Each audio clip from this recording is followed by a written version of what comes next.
this is how my shape is supposed to be in whatever I'm making, that might be how it's supposed to be oriented, but that doesn't mean it's the best way for printing. You want, if possible, to minimize or totally get rid of overhangs.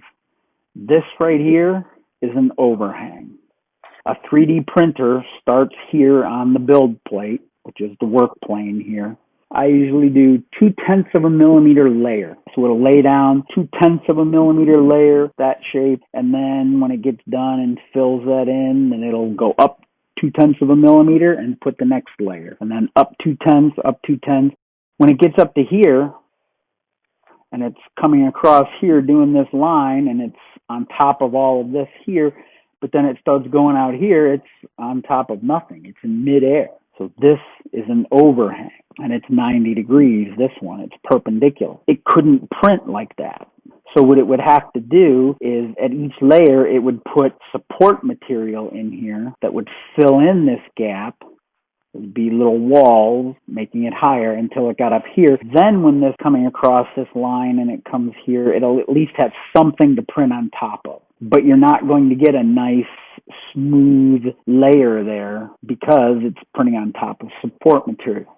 So if you can minimize overhangs, it saves time, it saves filament, materials, and it'll print nicer. A better way of doing it, eliminate that overhang if we can. Yeah, this may be how it's built and how it's supposed to look in the project, but for a print version, that's not the best way.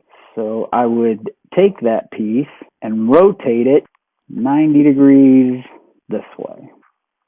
Now, that overhang, it's sticking up instead. The other thing you would have to do here is this has to get down on the build plate. So one way of putting it down on the build plate, when you select it, if I start moving it, I see that number there from the build plate up moving.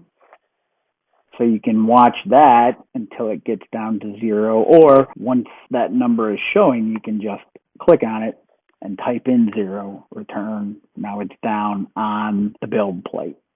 But if you're trying to do that, the best way is you want to be looking at it from, just one of these sides, because then when you grab it and start moving it, then it shows up.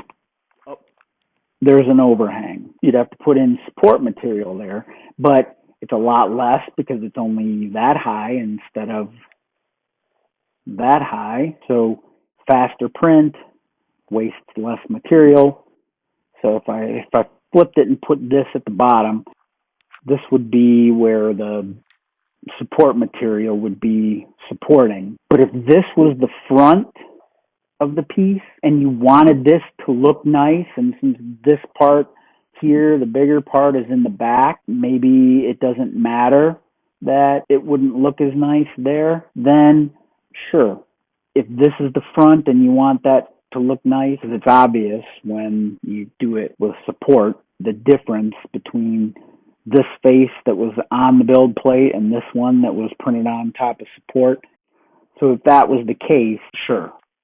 Printing it like this so the support goes here might be the better option. But if possible, you want to get rid of or minimize at least overhangs as much as possible.